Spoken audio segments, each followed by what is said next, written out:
Bonjour, nous allons voir le dernier volet sur l'introduction aux nanotechnologies. Il s'agit du développement et du transfert vers le monde industriel.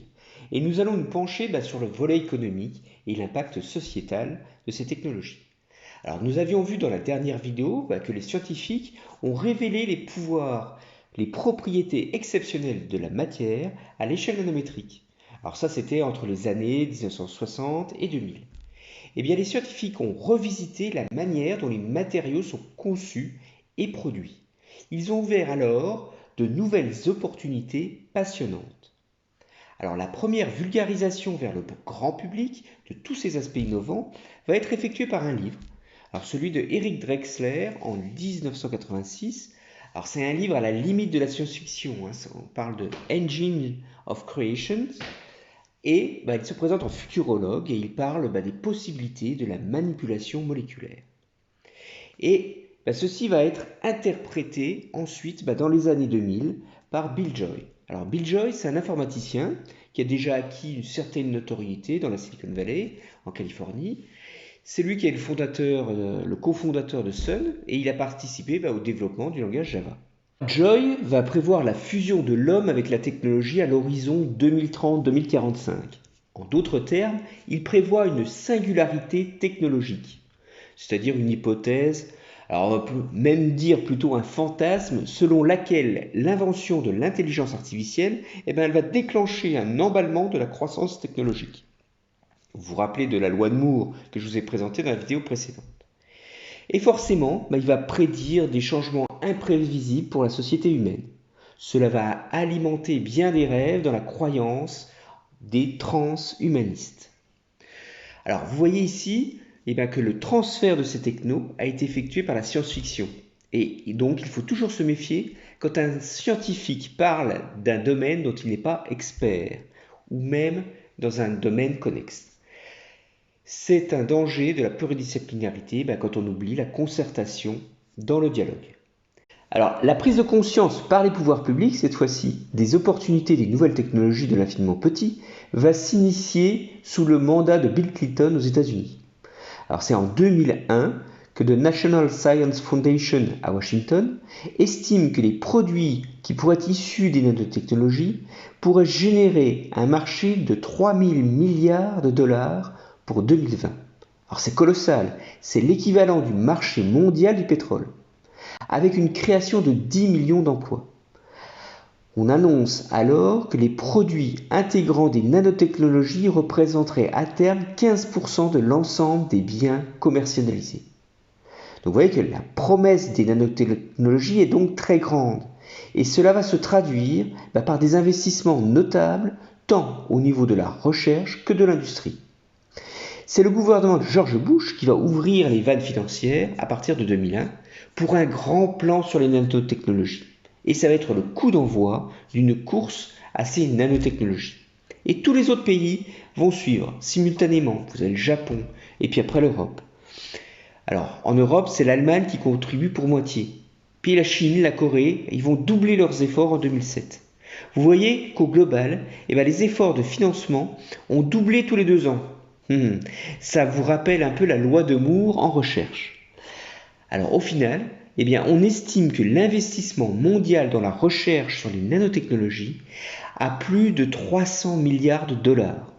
On a investi jusqu'à 1/3 de ce que l'on espérait. Alors la répartition mondiale des brevets va révéler le poids des acteurs dans cette course. La Chine dépasse en 2011 les États-Unis dans cette course technologique. Alors bien entendu, derrière toutes ces technos, il y a des hommes, de l'emploi, des scientifiques, de techniciens, d'ingénieurs, disposant d'une formation interdisciplinaire adaptée. Alors ça correspond à 2 millions d'emplois rien qu'aux États-Unis, 1 million au Japon et 600 000 en Europe. Alors pour la France, elle, c'est un marché de plus de 200 000 salariés. Alors dans ces 200 000, nous avons environ 6 000 chercheurs académiques, comme moi, mais pour vous donner un ordre de grandeur, dans le monde, c'est 100 000 chercheurs, donc vous voyez que la France se positionne quand même très bien du côté de la recherche. Alors c'est un peu plus tendu côté industriel, vous voyez qu'il y a encore 4 000 offres d'emploi non pourvues actuellement. Donc on dit que le marché est tendu. Il y a un manque d'ingénieurs et de techniciens. Alors je vous donne ici les fiches métiers. Pour faire ce métier, c'est de la rigueur qui est recherchée pour un travail de précision qui est souvent en salle blanche. Et puis on cherche aussi des personnes qui sont ouvertes avec des connaissances pluridisciplinaires. Je vous donne ici les compétences types et les niveaux de salaire attendus. Après avoir vu les promesses et les investissements, il est donc légitime de se demander quelle est la réalité en 2021. Combien pèse réellement le nano-business ? Eh bien, le marché planétaire en 2020 est de 60 milliards de dollars et on estime qu'il va doubler en 2024. Eh bien oui, si on divise les chiffres, vous voyez bien que ça ne fait pas le compte, ça fait moins que promis initialement. Donc on reste loin du langage financier, on veut que chaque euro investi se traduise par le double en résultat. Alors vous voyez que l'on est encore loin d'un retour sur investissement. Je vous rappelle les lois très simples du commerce. Les produits et les applications potentielles ne voient le jour que sous au moins deux conditions. D'une part, ils répondent à la demande d'un marché et d'autre part, il faut que les méthodes de fabrication soient peu coûteuses, extrapolables à de grands volumes et donc préserver les propriétés à l'échelle nanométrique. Et c'est tout cela qui limite le développement. Mais la nanotechnologie reste néanmoins l'une des industries en croissance les plus importantes du monde. C'est une industrie qui s'est développée, progresse et croît très rapidement, surtout depuis les 10 dernières années. Et ce n'est pas pour rien qu'en France, notre ministre de l'économie vient de relancer un nouveau plan pour les nanotechnologies, essentiellement pour la filière électronique. C'est un investissement de 1 milliard d'euros pour 5 ans qui vise à réussir ce qu'on appelle la 4e révolution industrielle. Et ce plan devrait bénéficier aux grands groupes français tels que STMicroelectronics, Valeo, Saint-Gobain, etc. Donc les nanotechnologies vont se développer aussi grâce à la création de start-up. Alors ces startups vont être autour des plateformes de recherche ou autour des jeunes pousses que vous avez autour des universités. Et en France, on dénombre une 60aine de startups dans des domaines très variés des nanotechnologies. On ne peut pas toutes les citer, mais voici les 10 startups françaises qui ont été considérées par le monde économique comme étant les plus prometteuses. Alors, quels sont les produits et quels secteurs ont bénéficié le plus de ces avancées ? Vous voyez ici la répartition en 2010 par secteur des domaines les plus friands des nanotechnologies. Alors regardons d'abord les nanomatériaux. Une grande partie des applications commercialisées se limite à l'utilisation de particules de première génération. On parle de nanomatériaux passifs, ce sont les nanoparticules. Et on retrouve désormais de nombreuses nanoparticules dans de nombreux objets manufacturés. Si le produit contient des nanomatériaux, la mention nano entre crochets doit être inscrite. Alors, en cosmétologie, on utilise des crèmes et qui vont contenir des nanoparticules de dioxyde de titane ou d'oxyde de zinc. Et on fait ça pour obtenir une texture moins pâteuse. Vous pouvez les retrouver aussi dans les revêtements des murs pour obtenir des surfaces auto-nettoyantes ou absorbant les impuretés de l'atmosphère. Alors le groupe Saint-Gobain est en pointe sur les vitrages intelligents dont les nanomatériaux changent de couleur en fonction de la lumière. Il y a une réflexion sur les nanobiopesticides de l'agriculture qui est en cours. Alors les pneus, les raquettes, les balles de tennis, les clubs de golf, elles abritent aussi des nanoéléments. Alors au niveau des textiles, les produits textiles utilisent parfois des nanotechnologies antibactériennes comme les nanoparticules d'argent qui rentrent dans les chaussettes. Quant aux militaires, eux, ils sont très friands de nanotechnologie. Ils travaillent sur des vêtements à mémoire de forme ou des vêtements qu'on dit furtifs. Sur les voitures de luxe, on a maintenant des peintures anti-rayures et auto-réparatrices. Elles sont, on va dire, nano-augmentées. On utilise aussi des nanoparticules dans les pare-chocs pour qu'ils reprennent leur forme après un choc. Enfin, dans votre assiette, par exemple, des nanobilles de silice vont empêcher le sel de coller. En fait, c'est plus de 200 produits alimentaires qui sont susceptibles de contenir des nanoparticules. Et essentiellement, on les utilise pour leurs belles couleurs, c'est-à-dire les bonbons, les chewing-gums, les soupes, les épices, les biscuits, les glaces, et j'en passe. Alors passons aux applications pour l'énergie grâce au développement de l'électronique. Il y a une réelle nécessité de produire de nouvelles formes d'énergie. La raison la plus probable, c'est la raréfaction des matières premières. Et les nanotechnologies jouent un rôle essentiel pour perfectionner les cellules photovoltaïques. C'est en effet à l'échelle nanométrique que se produit l'effet photoélectrique découvert par Einstein.